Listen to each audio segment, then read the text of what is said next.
لیکن just single indicator ہم اگر دیکھیں تو یہ ہے کہ پریویس اٹیمپٹ، یا باتیں کریں گے، آپ کو بتائیں گے کہ جی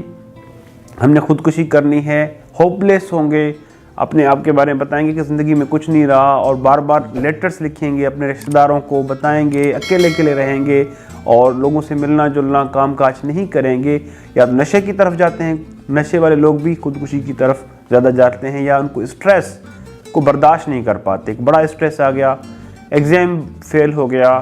یا جاب چلی گئی، یا کسی کے ساتھ سیپریشن ہو گئی، ریلیشن شپ میں ایشو آ گیا، تو پھر خودکشی کی طرف جاتے ہیں، اسٹریس کو مینیج نہیں کر پاتے۔ تو لیک آف سپورٹ، لوگ ان کو سپورٹ نہیں کرتے، ان کو تنقید کا نشانہ بناتے ہیں، پھر وہ انسان کو کچھ بھی نظر نہیں آتا تو انسان خودکشی کا سوچتا ہے۔ اور سب سے بڑا ریزن ڈپریشن ہوتا ہے، ڈپریس انسان ہو جاتا ہے، انسان کو کچھ بھی نظر نہیں آتا، آگے فیوچر میں انسان کو سب بلیک گلومی نظر آتا ہے، کہتا ہے کہ بس اب میرے پاس کوئی چارہ نہیں بچا تو میں نے خودکشی کرنی ہے۔